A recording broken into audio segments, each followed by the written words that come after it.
Close your eyes for a second and imagine this. You're standing on a vast grassland. It stretches further than you can see. Behind you, Siberia. Ahead of you, nothing. Absolutely nothing. No cities, no roads, no humans, just emptiness. 15,000 years ago, a small group of people stood exactly where you're standing right now. They were hunting mammoths, following herds across a massive land bridge we now call Beringia. And they had no idea they were about to walk into two completely empty continents. Here's what's crazy. Beringia was huge. We're talking bigger than Alaska and Texas combined. But here's the thing. It doesn't exist anymore. It's underwater now, 400 feet below the Pacific Ocean. Think about what that means. The doorway to the Americas? It's gone. Vanished beneath the waves about 11,000 years ago. But for thousands of years before that, it was a highway, a frozen superhighway connecting Asia to the Americas. These weren't just wanderers. They were the toughest humans who ever lived. They survived temperatures that would kill most modern humans in hours. They hunted animals that could crush them with a single step. They raised children in conditions we can barely imagine. Your breath freezes instantly in the air. Your fingers go numb after minutes exposed. One mistake, just one, and you freeze to death. But they didn't just survive. They thrived. By 15,000 years ago, they'd crossed into Alaska. And here's where it gets interesting. They found themselves trapped. Imagine this. You've walked hundreds of miles, you've discovered new land, you're ready to explore further south. But there's a problem. Two massive ice sheets block your path. The Laurentide ice sheet covers everything east. The Cordilleran ice sheet blankets the west. We're talking ice walls up to 2 miles thick. You literally cannot go forward. So what do? They wait. They adapt. They survive in Alaska for thousands of years, hunting caribou, fishing salmon, building communities in one of the harshest environments on Earth. And then something changes. Around 14,000 years ago, something extraordinary happened. Between those two massive ice sheets, a crack appeared. Not a small crack. We're talking about a corridor 1,500 miles long, a narrow pathway, sometimes just 25 miles wide, snaking between walls of ice that towered higher than skyscrapers. Now, here's the thing scientists argued about for decades. Could people actually survive walking through this corridor? Think about it. You're walking between ice walls for months. Where's the food? Where are the animals? What do you eat? For years, archaeologists said, no way, impossible. But then, they found the campsites, the tools, the fire pits. People did walk through that corridor, and you know what they found on the other side? Paradise. Imagine walking for months through an icy hellscape, your family exhausted, your supplies running low, not knowing if there's anything on the other side. And then you emerge into the Great Plains. The grass is thick and green. Herds of animals, massive herds, stretch to the horizon. Bison, camels, giant ground sloths, wild horses, mammoths. No other humans for thousands of miles. No competition, no one telling you where you can or cannot go. And your tribe? You're the first humans to have ever seen this. Every footstep is a discovery. Every valley is unnamed. Every river has never been fished. But wait, there's more to this story. recent discoveries, and I mean recent, like the last 10 years, they're changing everything we thought we knew. See, archaeologists are now finding sites in South America that date older than the ice-free corridor sites. How is that possible? If the corridor was the only way south, how did people get to Chile and Brazil before the corridor even fully opened? The answer? They weren't just walking, they were sailing. Here's one of the greatest mysteries in American archaeology. How did humans reach the southern tip of South America by 14,000 years ago, maybe earlier, when the ice-free corridor didn't fully open until 13,000 years ago? Okay, the answer is hiding beneath 300 feet of ocean water. Let me paint you a picture. 15,000 years ago, during the Ice Age, sea levels were 400 feet lower than today. 400 feet, that's a 40-story building. So what does that mean? It means the coastline of North America looked completely different. There was way more land. Beaches stretched for miles beyond where they are today, and along those beaches, a treasure trove. Kelp forests, massive kelp forests teeming with life. Seals, sea otters, fish, shellfish, seabirds, everything you need to survive. Scientists call it the Kelp Highway. Here's how it worked. People living in coastal Asia, they were already expert seafarers. They'd been fishing and hunting sea mammals for thousands of years. They had boats, they had the skills, and they followed the kelp forests from Asia down the coast of Beringia, along Alaska, down the Pacific coast of Canada, all the way to California, Mexico, Central America, and South America. But here's the frustrating part. We can't prove it. Why? Because all the evidence, the campsites, the fire pits, the tools, the boats, it's all underwater now. 400 feet down, buried under thousands of years of sediment.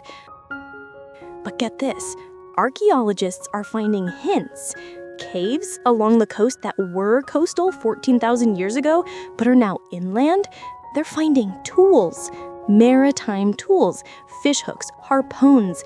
And on islands off California, Channel Islands, they found a site that's 13,000 years old. Think about that. To get to an island, you need a boat. Music built. So here's what we think happened. 2 migration routes, maybe more. Some people walked through the ice corridor, but others, they sailed. They fished, they island hopped their way down the entire Pacific coast.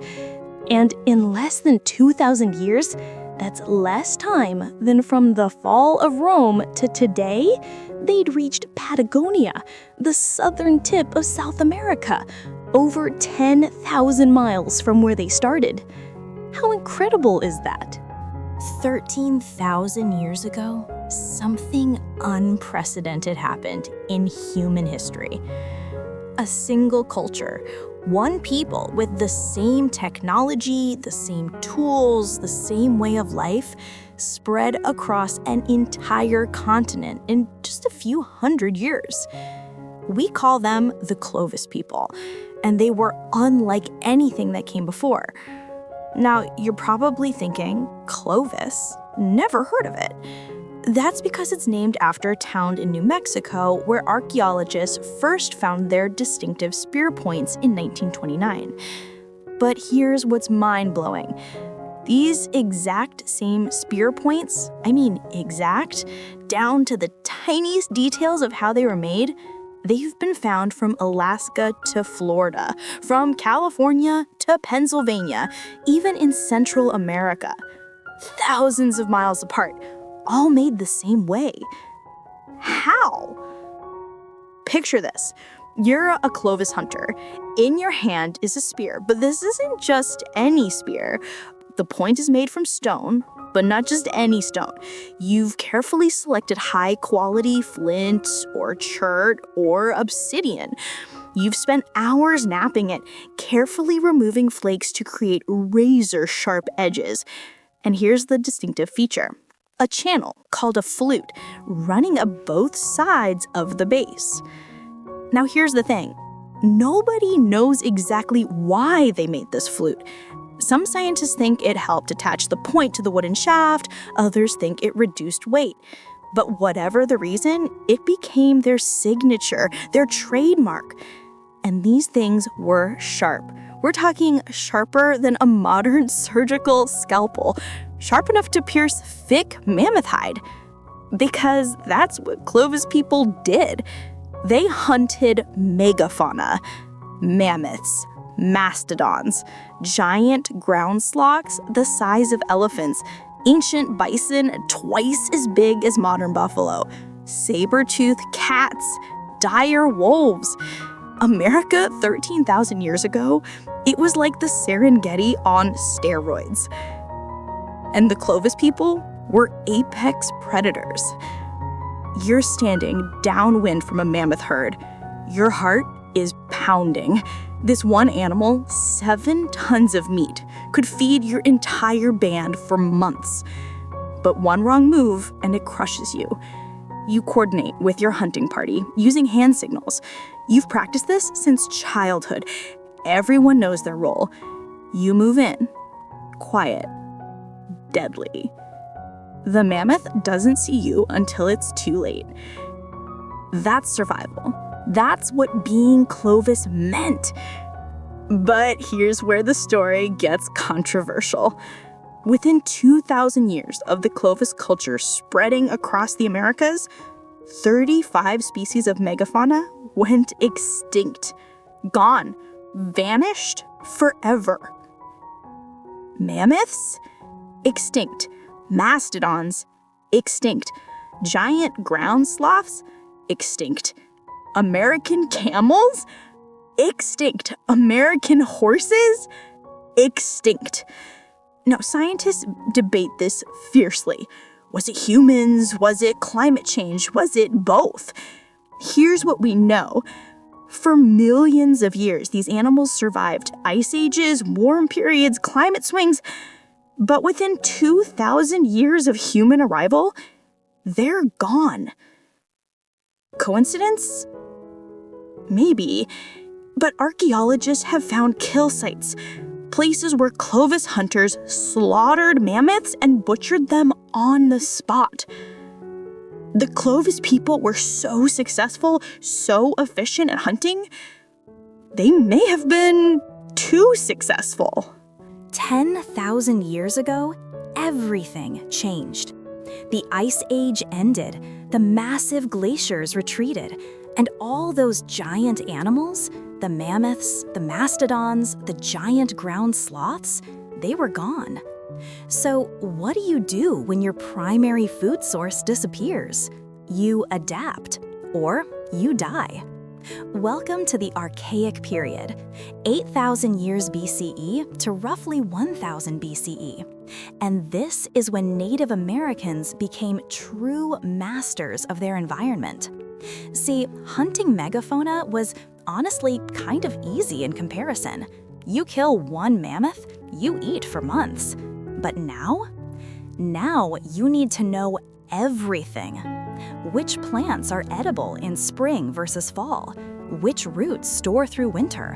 Which nuts are worth collecting? Where deer migrate in each season? How to fish different rivers?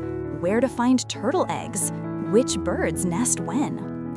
You need to become an expert in your environment. And that's exactly what they did. Different regions developed completely different strategies. Because here's the thing, North America is huge. The environment in Florida is nothing like the environment in Arizona or Montana or Maine. In the Pacific Northwest, they became master fishermen. Salmon runs so thick you could walk across them. They developed complex weirs and traps. In the Great Basin and Southwest, they became experts in desert survival, finding water, harvesting cactus fruits, hunting bighorn sheep in mountain terrain. In the eastern woodlands, they perfected forest living, hunting deer and turkey, gathering hickory nuts and acorns by the thousands. On the Great Plains, they hunted bison, but not the massive Ice Age bison. Those were gone. The smaller, modern bison. But here's what's really important about this period. This is when they invented everything that made later civilizations possible. Grinding stones for processing seeds, the atlet, a spear thrower that doubled the power and range of their weapons, fish hooks, nets, baskets, and some of these baskets were so well made they could hold water. And around 7000 BCE, in what's now Mexico, down one layer, they started experimenting with a wild grass called teosinte. You've never heard of teosinte, but you've definitely heard of what they turned into: corn. Over thousands of years, thousands, through careful selection, through patience, through knowledge passed down from grandmother to granddaughter, they transformed a grass with tiny seeds into the crop that would feed civilizations. Think about what that means. They didn't stumble onto agriculture, they invented it through systematic experimentation and observation. That's not primitive, that's genius. And here's something that blows my mind. By the end of the Archaic period, people in different regions had developed completely distinct cultures, different languages, different beliefs, different technologies. The Americas weren't just populated anymore, they were diversifying. Around 3000 BCE, 5,000 years ago, something revolutionary started happening in Mesoamerica. People stopped following food and started growing it. Now, agriculture didn't happen overnight. This wasn't some eureka moment. This was thousands of years of careful observation, experimentation, and knowledge sharing. But by 3000 BCE, it reached a tipping point. And the star of the show? Corn, or maize as it's properly called. Remember that grass I mentioned, teosinte? Here's how different it was from modern corn. The entire seed head was about the size of your thumb.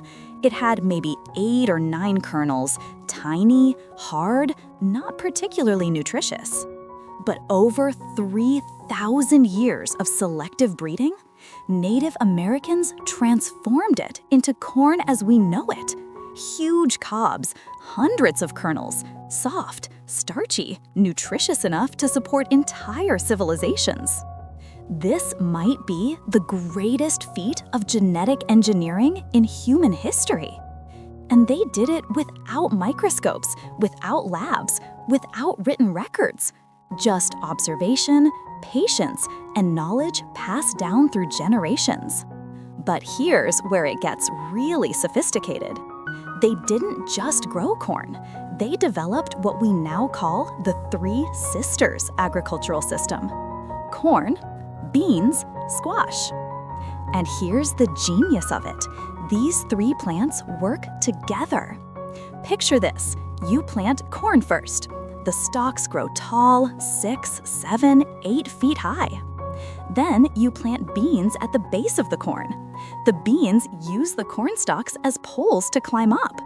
But beans do something amazing. They take nitrogen from the air and put it into the soil, nitrogen that the corn needs to grow. Then you plant squash around the base of everything. The huge squash leaves spread out like a living mulch. They shade the soil, keeping it moist, and their prickly stems keep pests away from the corn and beans. 3 plants, each one helping the others, each one making the system more productive. That's not just farming, that's ecosystem engineering. And this system spread north from Mexico into what's now the American Southwest, up the Mississippi River Valley, into the eastern woodlands. Everywhere the 3 sisters went, populations grew, villages became towns, towns became cities. Because here's what agriculture does. It frees people up. When you're hunting and gathering, everyone needs to spend most of their time finding food. But when you're farming, some people can farm, which means other people can specialize. Some become craftspeople, making pottery, weaving textiles, creating tools. Some become builders, constructing permanent houses, temples, monuments. Some become traders, exchanging goods over vast distances. Some become leaders, organizing communities, settling disputes. Some become artists, creating beauty. Some become priests and shamans, maintaining spiritual traditions. Agriculture doesn't just feed people, it feeds civilization. And boy, did civilizations rise. 1500 BCE, the steaming jungles of southern Mexico. And rising from the swamps, massive stone heads. We're not talking life-size, we're talking colossal, 20 tons, 8 feet tall, carved from single blocks of basalt with nothing but stone tools. These are the Olmec, the mother culture of Mesoamerica, and they are way more advanced than they have any right to be. Here's what's crazy. The Olmec were building cities with pyramids and plazas and sophisticated drainage systems at the same time that ancient Greece was just beginning to form city-states. We're talking 1500 BCE to 400 BCE. That's 3,000 years ago. And they had it all. Massive ceremonial centers? Check. La Venta, San Lorenzo, Tres Zapotes. Picture this. You're walking into La Venta. Pyramids rise above the jungle canopy. Plazas are filled with people. Stone monuments everywhere. And those heads, those enormous stone heads stare at you with faces so realistic, so individual. You can see the person who posed for it. Different features, different expressions. These aren't generic statues. These are portraits. But here's what keeps archaeologists up at night. How did they move these things? The basalt, the stone they're carved from, it doesn't exist anywhere near the Olmec cities. The nearest source is 50 miles away. Through jungle, through swamps, through rivers. No wheels, no horses, no metal tools. Just human ingenuity and determination. They probably used wooden rollers, ropes, massive labor forces, river barges. But still, 20-ton stones, 50 miles. How incredible is that? But the Olmec gave Mesoamerica something even more important than massive sculptures. They gave them the blueprint for civilization. The Olmec developed hieroglyphic writing, the first in the Americas. They developed the long count calendar, incredibly sophisticated, tracking time over thousands of years. They developed the Mesoamerican ball game, a ritual sport played with a rubber ball in specially built courts. They developed the concept of zero, independent of the old world. And they established trade networks stretching from central Mexico to modern-day El Salvador. And their influence, it spread everywhere. The Maya? They inherited Olmec writing and calendar systems. The Zapotec? Olmec influenced architecture and art. The later Aztecs, they knew about the Olmec, called them the rubber people, because the Olmec were the first to figure out how to process rubber from trees. But here's the mystery. Around 400 BCE, they just disappeared. Not Not suddenly, not catastrophically, but their great cities were abandoned. Their culture fragmented. Why? We don't know. Environmental change, internal conflict, resource depletion? Nobody knows. But their legacy lived on.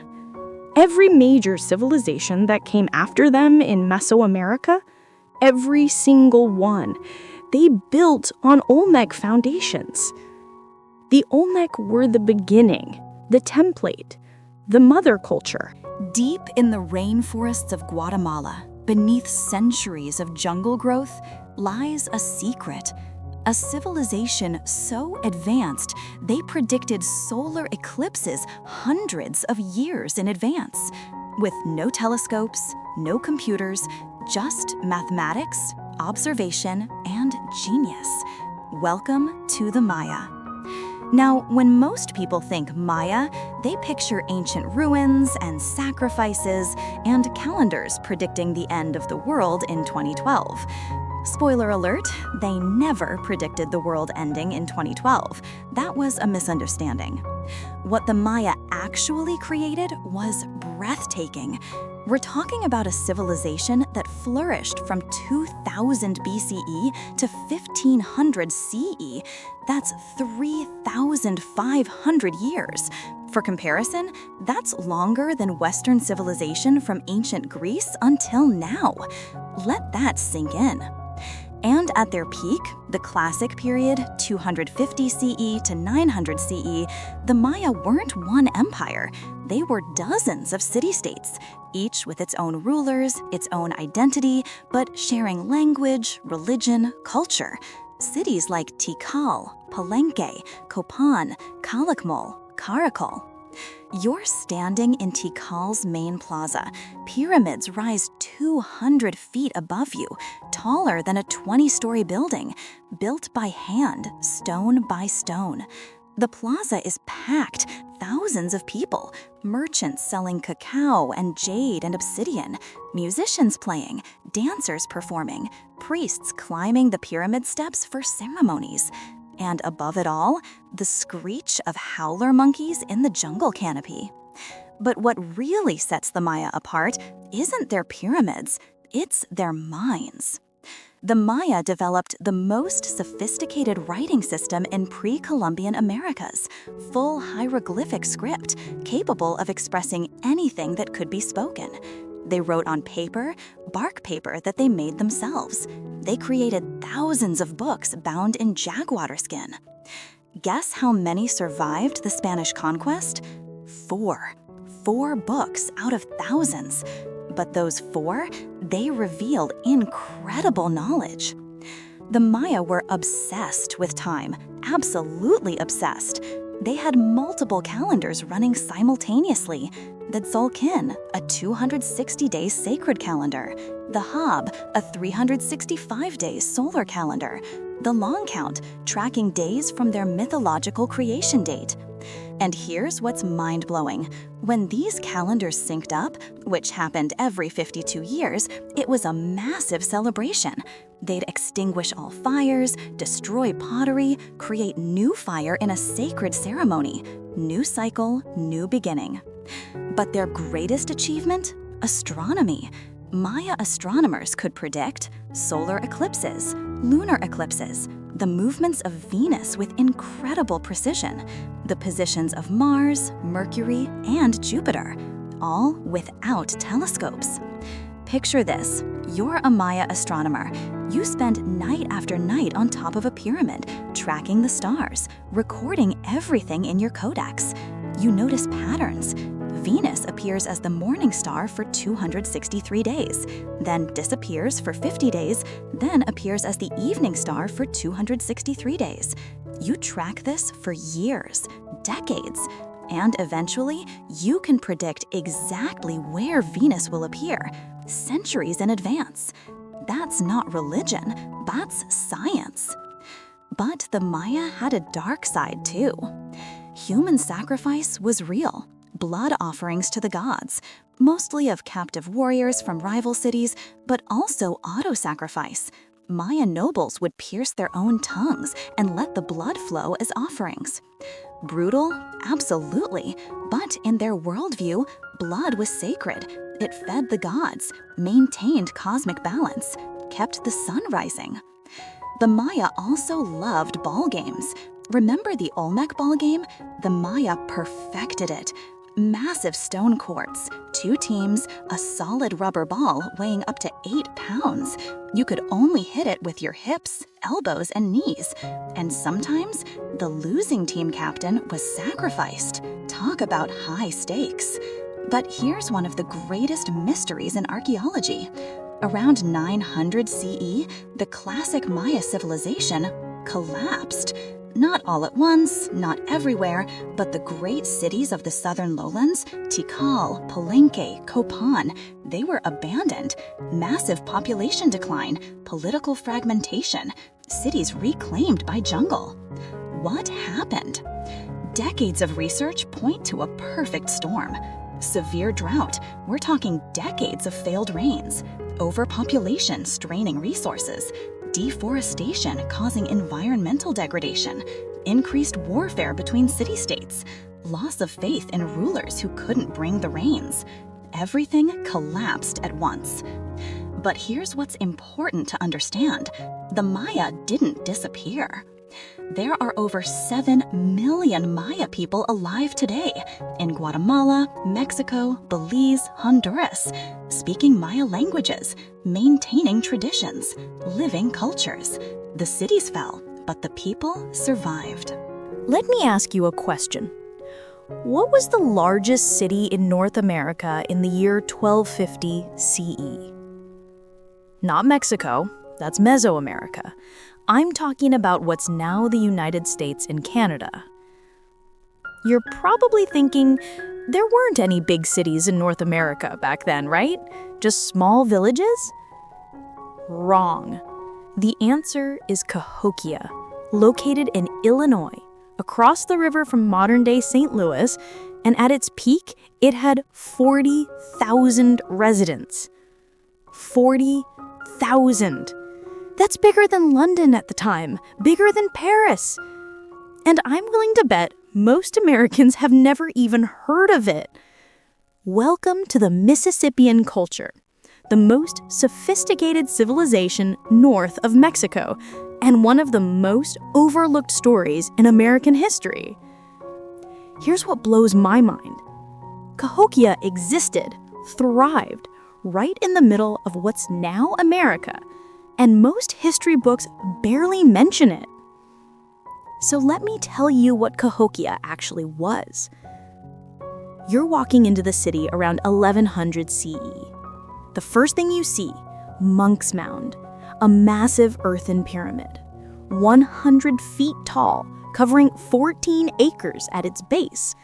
That's bigger than the Great Pyramid of Giza's footprint.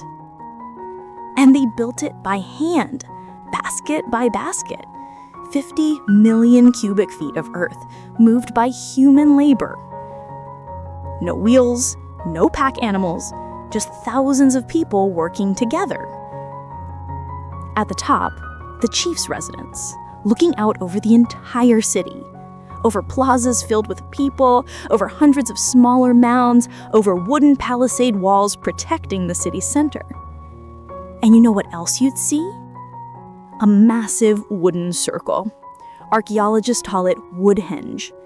It's a calendar made of massive red cedar posts arranged in a circle, marking the solstices and equinoxes with perfect precision. American Stonehenge, built 800 years after the English one. But Cahokia wasn't alone. The Mississippian culture stretched from Wisconsin to Florida, from Oklahoma to North Carolina. Moundville in Alabama, 26 mounds surrounding a central plaza.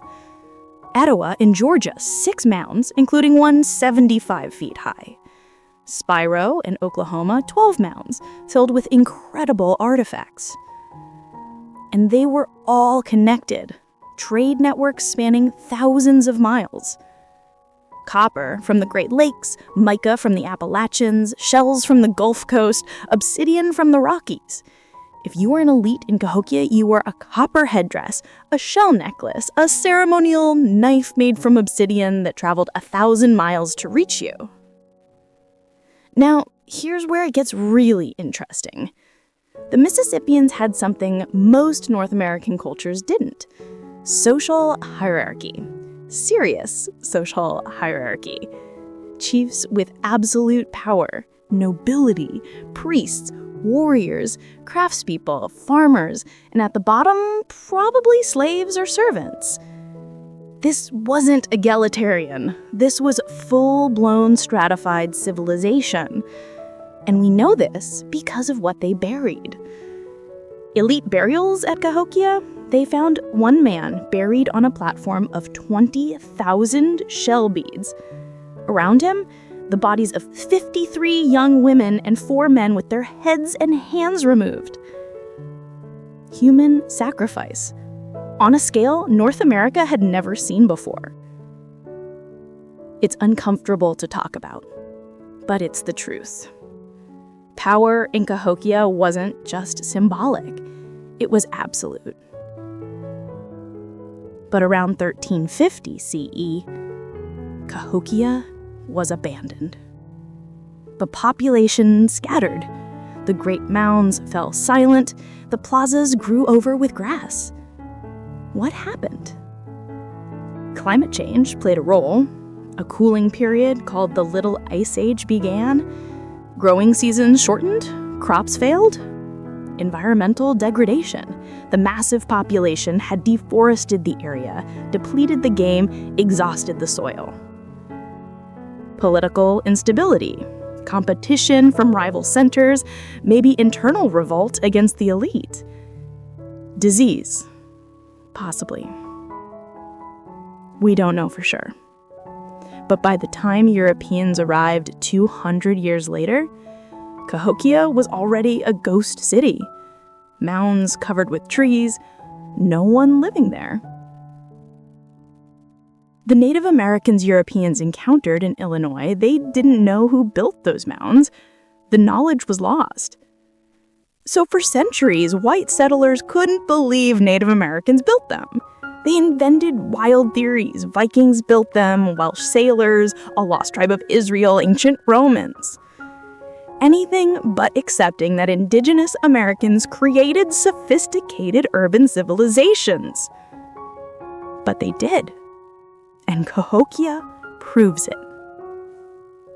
Imagine building your entire city on the side of a cliff. Not at the base, not at the top. Tucked into a shallow cave hundreds of feet above the canyon floor, with 100-foot drops below you. Why would you do that? That's the mystery of the ancestral Puebloans. And their cliff dwellings are some of the most spectacular archaeological sites in North America. Now, you might know them by their old name, the Anasazi, but that's actually a Navajo word meaning ancient enemies. The people themselves, they were the ancestors of modern Pueblo peoples, the Hopi, the Zuni, the Pueblo peoples of New Mexico. So we call them Ancestral Puebloans. And what they built in the American Southwest between 750 CE and 1300 CE, it's breathtaking. You're standing at the base of a red sandstone cliff in Mesa Verde, Colorado. You look up, and there, nestled in an alcove 200 feet above you, a city. Not a small village, a city. Cliff Palace, the largest cliff dwelling in North America. Over 150 rooms, 23 kivas, ceremonial chambers, home to 100 people or more. Built entirely of sandstone blocks and adobe mortar, plastered and painted, multiple stories. And they built it without scaffolding, without modern tools, using handholds and toeholds carved into the cliff face. One wrong step, you fall to your death. But here's what's important to understand. The ancestral Puebloans didn't start by building cliff dwellings. From 750 to 1150 CE, the Pueblo II period, they built massive pueblos on top of mesas, multi-story apartment complexes made of stone. Pueblo Bonito in Chaco Canyon, 800 rooms, 5 stories tall in some places, home to over 1,000 people. And Chaco Canyon itself, it was the center of an entire civilization. Perfectly aligned buildings, roads stretching for miles in absolutely straight lines, connecting Chaco to outlying communities up to 60 miles away. And get this, these roads are 30 feet wide, engineered, sometimes cut through solid rock or built up with retaining walls. But here's the crazy part. The ancestral Puebloans didn't have wheeled vehicles or pack animals. So why build roads 30 feet wide? We don't know. Ceremony? Processions? Symbolic connection between communities? It's a mystery. But the sophistication doesn't stop there. The ancestral Puebloans were master astronomers and architects. At Pueblo Bonito, windows and doorways align perfectly with solar and lunar events. Summer solstice, winter solstice, lunar standstills. They tracked the sun and moon with the precision of the Maya. They also engineered sophisticated water management in one of the driest regions of North America. Dams, reservoirs, irrigation canals, diversion channels. Every drop of water was precious, and they managed it brilliantly. They were also incredible craftspeople. Pottery, black on white designs so intricate and beautiful, they're in museums worldwide. Turquoise jewelry. They mined turquoise and traded it across vast distances. Cotton textiles? Yes, cotton. They grew it and wove elaborate blankets and clothing. Basketry? So tight it could hold water. This wasn't survival. This was culture, art, sophistication. But around 1200 CE, something changed. They moved from the mesa tops into the cliffs. Why? Defense. Someone or something made them afraid. Competition for resources? Probably. A massive drought hit the region, the Great Drought from 1276 to 1299. Crops failed, water sources dried up. Warfare? Almost certainly. Archaeologists have found evidence from violence. Burned buildings, bodies with trauma wounds. Raiding from nomadic groups? Possibly. So they moved into the cliffs. Defensible positions. Accessible only by handholds and ladders that could be pulled up. But even that wasn't enough. By 1300 CE, the entire Four Corners region was abandoned. Mesa Verde, Chaco Canyon, all the great cliff grillings. Empty. But the ancestral Puebloans migrated. Some south to the Rio Grande Valley, where modern Pueblo peoples live today. Some west to Hopi Mesas in Arizona, others to Zuni territory. They didn't disappear. They moved, adapted, survived. And their descendants are there today, the Pueblo peoples. The Hopi, the Zuni, still speaking their languages, still practicing their religions, still maintaining the traditions of their ancestors.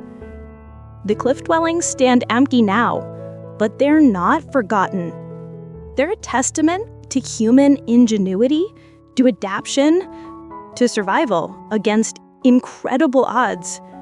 What if I told you that the oldest living democracy in North America wasn't founded in 1776? What if I told you it was founded centuries earlier, possibly as early as 1142 CE. And it's still going strong today. Welcome to the Iroquois Confederacy, the Haudenosaunee, and their system of government. It influenced the Founding Fathers when they created the United States Constitution. That's not speculation, that's historical fact. Now, the Iroquois Confederacy consisted of 5 nations originally: the Mohawk, Oneida, Onondaga, Cayuga, and Seneca. Later 6 when the Tuscarora joined in 1722. But here's what made them revolutionary. They didn't conquer each other. They didn't form an empire through force. They came together by choice, through diplomacy. The story goes like this. The 5 nations were constantly at war, fighting, raiding, blood feuds that lasted generations. Then a Huron man named Daganoweda, the great peacemaker, had a vision. Peace, unity, strength through cooperation instead of conflict. He found a Mohawk warrior named Hiawatha. Yes, the real Hiawatha, not the Longfellow poem version. Together, they traveled from nation to nation, convincing them to join the Great Peace. And it worked. They created something unprecedented, a confederacy where each nation kept its sovereignty, but agreed to settle disputes through council rather than warfare. Here's how it worked. Each nation sent representatives to the Grand Council, 50 sachems, chiefs, total. But here's the genius part. Decisions had to be unanimous. Not majority rule, not a simple vote, unanimous. Now, you're probably thinking, that sounds impossible. How do you get 50 people to agree on anything? Through discussion, debate, compromise, consensus building. Meetings could last days, weeks even. They'd talk through every angle, every concern, every objection, until everyone agreed. Or they'd table it and come back later. And here's what's really revolutionary. Dramatic pause. Women chose the chiefs. Clan mothers, the senior women of each clan, they had the power to appoint sachems and to remove them if they weren't serving the people properly. Women couldn't speak in the Grand Council directly, but they chose who did speak. They advised the sachems. They had veto power. This was 500 years before women could vote in America. The Iroquois also had the Great Law of Peace, their constitution, passed down orally through wampum belts. Wampum weren't just pretty beads. They were records, treaties, laws, history. Each pattern meant something. Each color combination told a story. The most famous, the Hiawatha Belt. It shows the 5 nations united under the Tree of Peace. Imagine this system in action, a dispute between the Mohawk and Seneca nations over hunting territory. Instead of war, they bring it to the Grand Council. The Mohawk sachems present their case, the Seneca present theirs. The Onondaga, the firekeepers, the mediators, they facilitate discussion. Days of debate, considering treaties, examining precedents. Finally, consensus, a solution both sides can accept. No war, no bloodshed, just diplomacy. Now here's where it connects to American history. Slower, emphatic. In 1744, an Onondaga sachem named Canasatego addressed colonial leaders in Lancaster, Pennsylvania. He told them, "Unite like we have. Your colonies are weak divided. Together, you'd be strong."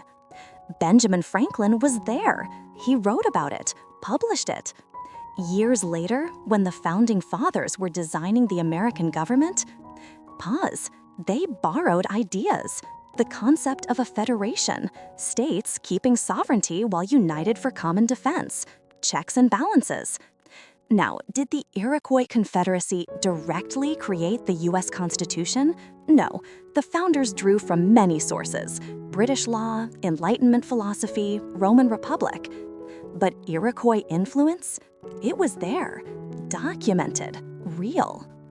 And here's what's most important. The Iroquois Confederacy still exists. The Grand Council still meets.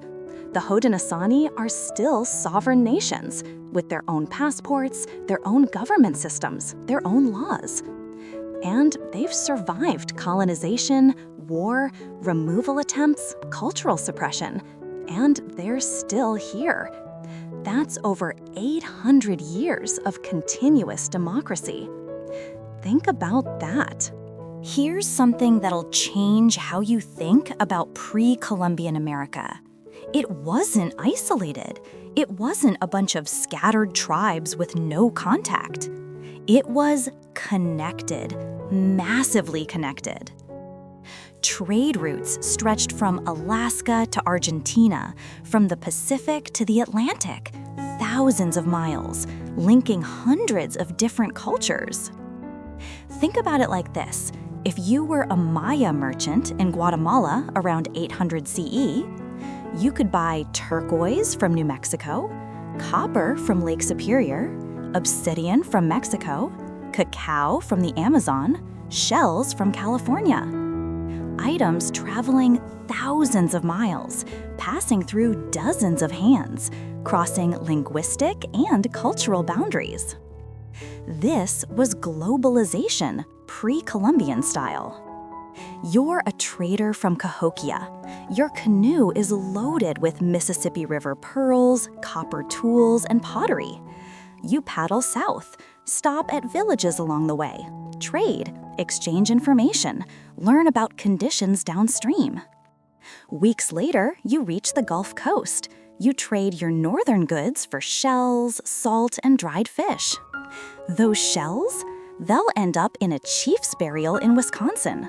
That salt? It'll season food in Illinois. That copper? It might end up in Florida.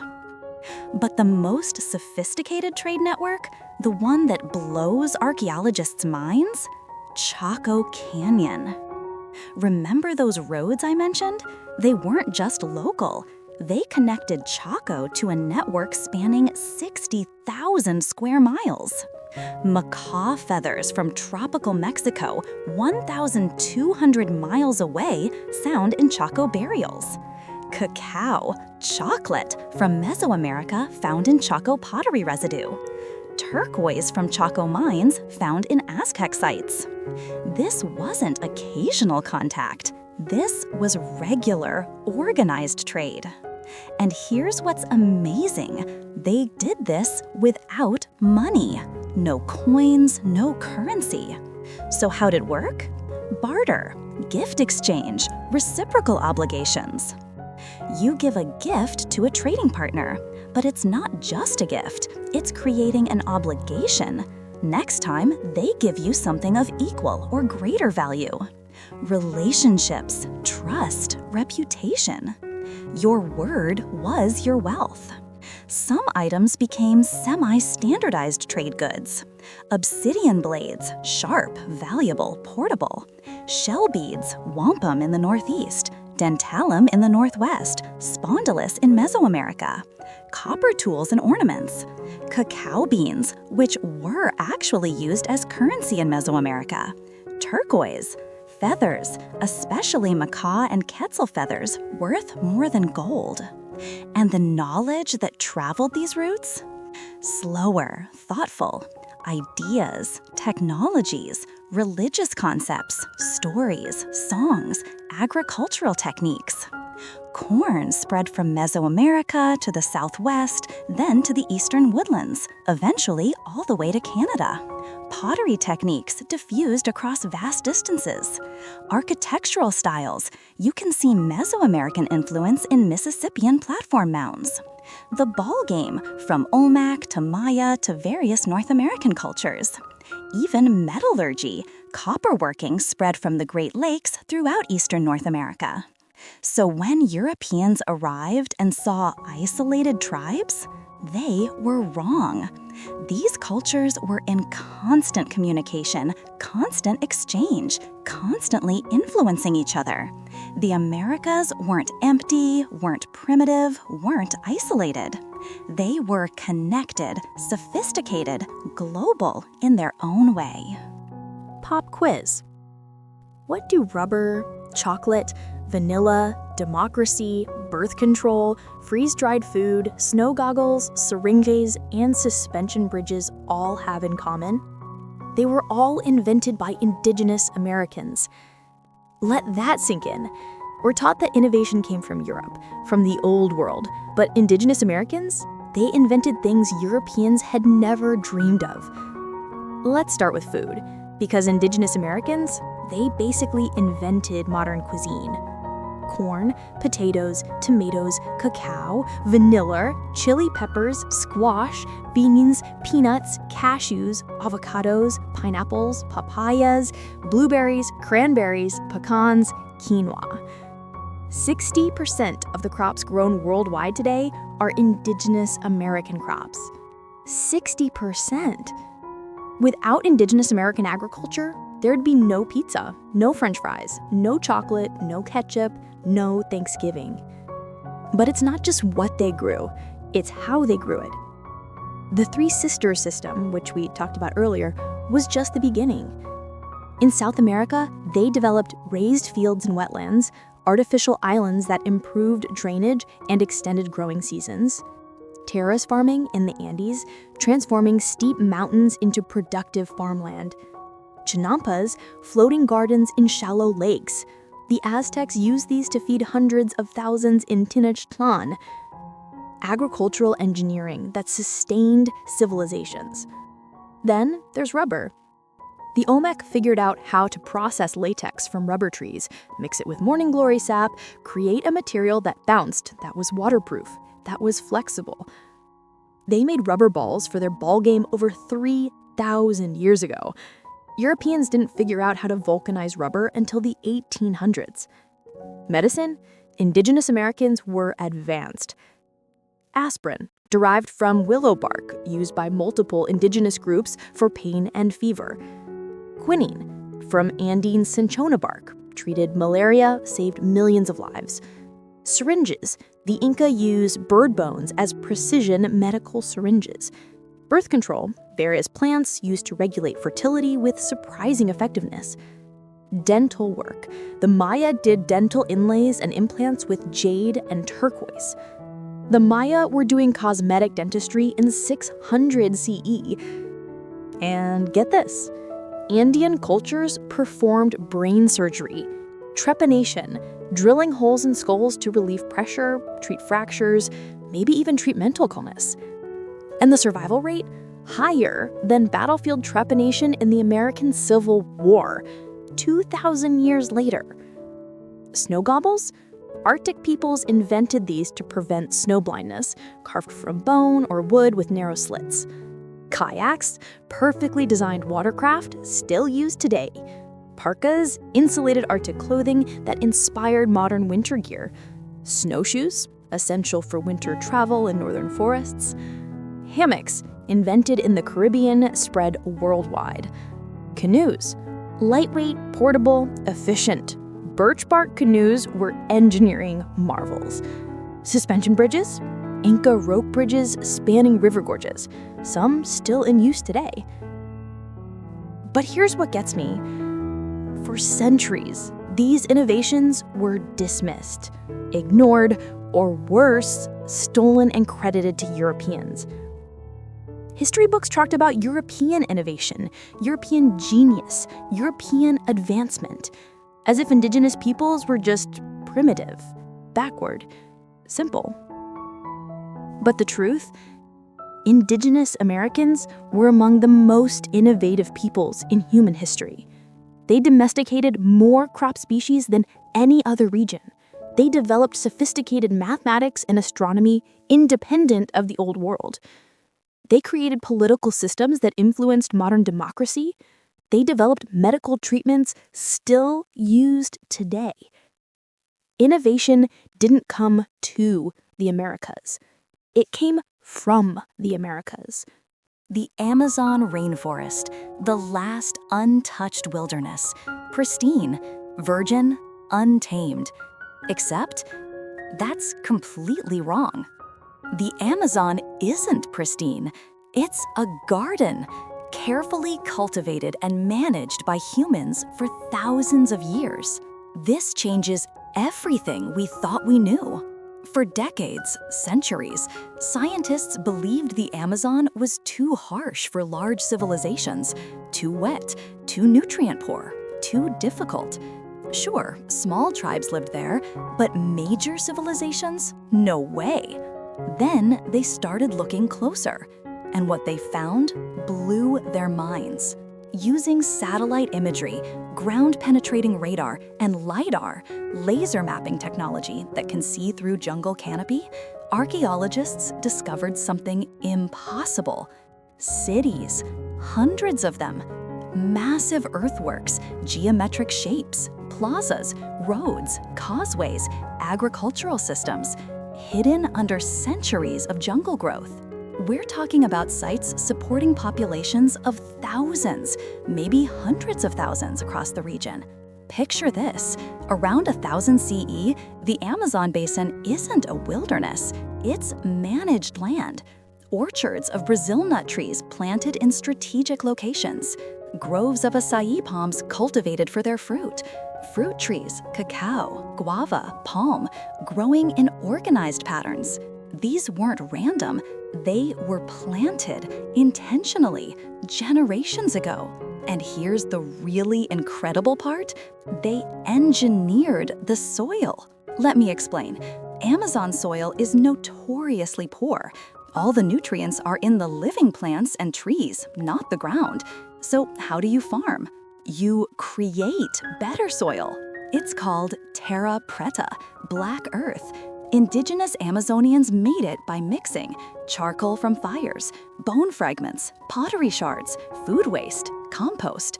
Over centuries, this created soil twice as fertile as regular Amazon soil, soil that still holds nutrients today, 500 to 2,500 years later. They literally created better dirt.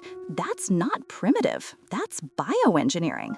And the earthworks? We're talking geometric shapes, hundreds of meters across, perfect circles, squares, hexagons. Some sites have elaborate water management systems, canals, reservoirs, fish ponds, raised agricultural fields surrounded by water channels. They were terraforming, reshaping the landscape to suit their needs.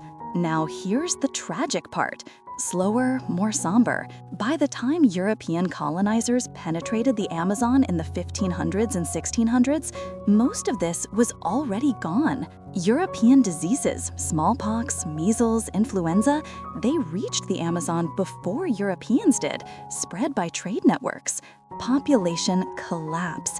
Maybe 90 to 95% die.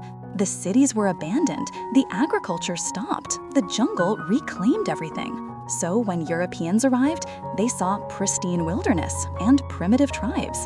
They had no idea they were looking at the post-apocalyptic remnants of sophisticated civilizations. And here's what really gets me.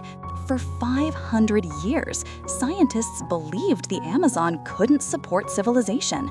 They were looking at evidence, the terra preta, the earthworks, the distribution of crop trees, and they just didn't see it because they couldn't imagine indigenous peoples could engineer an entire ecosystem.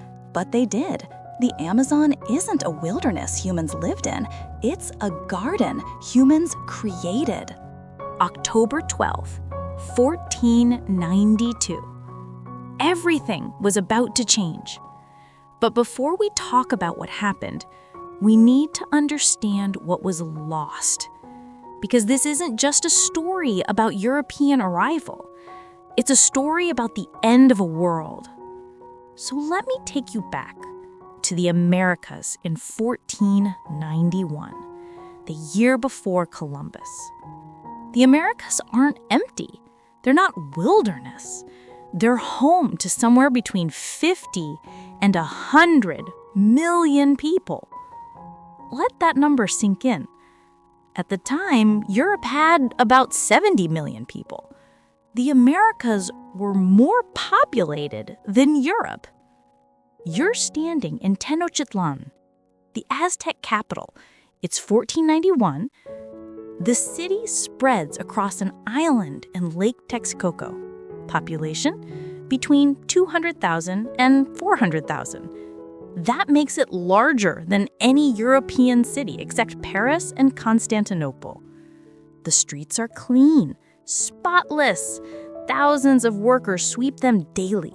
Fresh water flows into the city through massive aqueducts. Sewage is collected and used as fertilizer in the chinampas, the floating gardens. Meanwhile, in European cities, people throw sewage in the streets.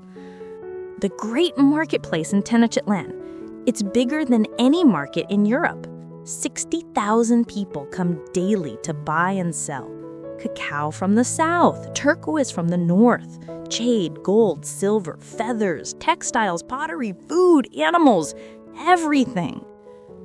And in the center of the city, the Templo Mayor, a massive pyramid reaching 200 feet into the sky, topped with twin temples painted in brilliant colors.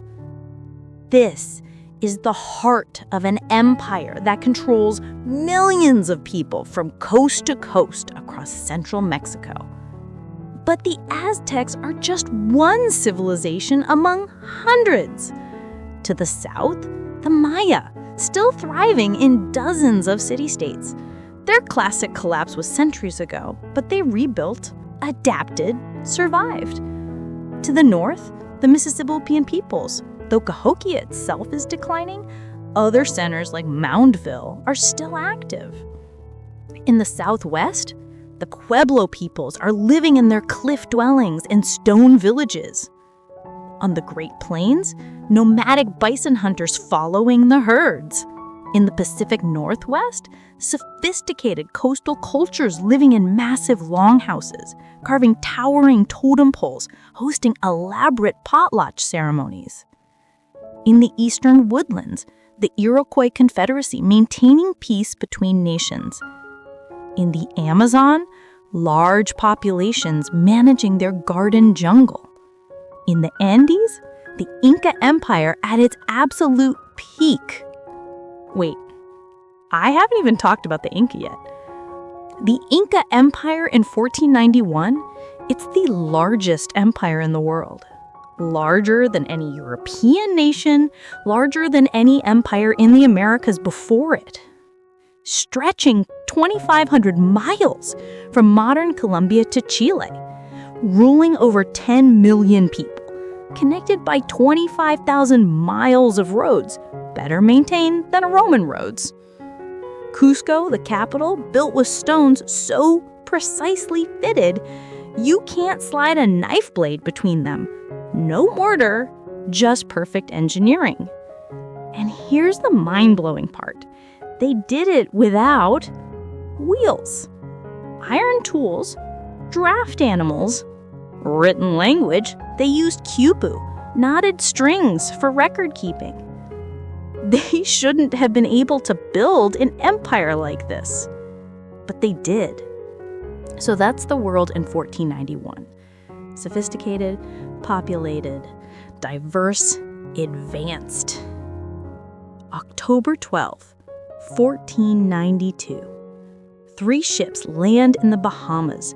Christopher Columbus steps on the beach, he plants a flag, claims the land. The people living there, the Taino, they come to greet him, curious, friendly, offering gifts. Columbus writes in his journal, "They would make fine servants. With 50 men, we could subjugate them all and make them do whatever we want." That's day 1. Within a generation, the Taino are extinct. Not declining, not reduced. Extinct. Wiped out by disease, smallpox, measles, typhus, influenza, enslavement, warfare, starvation. And that's just the beginning. The Spanish conquistadors arrive in Mexico in 1519. Hernán Cortés leads 600 men against the Aztec Empire of millions. He shouldn't stand a chance. But he has advantages the Aztecs have never seen.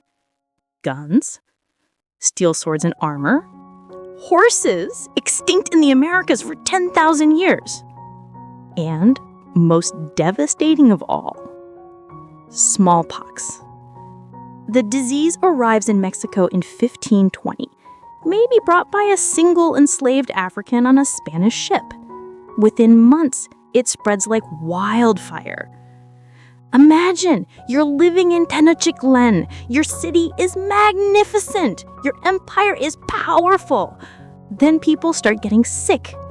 Fever, weakness, then pustules cover your entire body, your face, your hands, everywhere. Half the people who get it die, including the Emperor Cuitlahuac. The Spanish barely have to fight. The disease does it for them. By 1521, Tenochtitlan falls. By 1533, Pizarro conquers the Inca Empire, also devastated by smallpox that arrived before he did. And across the Americas over the next century, 90% of the indigenous population dies. 90%, from 100 million to 10 million. It's the largest population collapse in human history. Larger than the Black Death in Europe, larger than any war, larger than any famine. Entire civilizations disappear. Languages go extinct. Knowledge systems vanish. The jungle reclaims cities. Fields go fallow. Trade networks collapse. And the Europeans arriving 50, 100 years later, they see empty land, virgin wilderness, primitive survivors. They have no idea they're looking at a post-apocalyptic world. But here's what's crucial to understand. Indigenous peoples didn't disappear. They survived. They resisted. They adapted.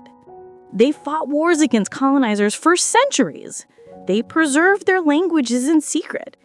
They maintained their religions despite forced conversion. They passed down their stories. They held on to their land whenever they could. And they rebuilt. Today, there are over 5 million indigenous people in the United States and Canada. Over 50 million in the Americas as a whole, speaking hundreds of languages, maintaining thousands of years of tradition. The story of Indigenous America didn't end in 1492. It was interrupted, devastated, nearly destroyed, but not ended, because the people survived, and they're still here. So that's the story of pre-Columbian America. Not empty, not primitive, not waiting to be discovered, but home to millions of people. Sophisticated civilizations that built cities, developed agriculture, created art, made scientific discoveries, formed governments, established trade networks, and shaped entire continents to their needs. For 15,000 years, 15,000, indigenous peoples thrived in the Americas. They crossed frozen wastelands and sailed unknown oceans. They transformed wild grasses into crops that feed the world today. They built pyramids that rival anything in Egypt. They created democratic systems that influence modern government. They engineered ecosystems. They mapped the stars. They developed medicines that save lives. And when catastrophe struck, when 90% of their population died, they survived. They're still here, still fighting for their rights, still maintaining their cultures, still speaking their languages, still here. The story of America didn't start in 1492. It started 15,000 years earlier, with people who sought two empty continents and made them home. That's the real story of the first Americans, and it's more incredible than any myth. That's just one in 17,000 years of American history. Here at Chronomer, we don't start at 1776. We go all the way back. Mammoth hunters, ancient Pueblos, mound builders, the real complete story of America. From Clovis spear points to the Constitution. From mastodon kills to moon landings. From the first Americans to the founding fathers. Evidence-based. Archaeological facts. No speculation. If you want the full story, the history they didn't teach you in school, hit that subscribe button right now. Because America's story, it didn't start when you think it did.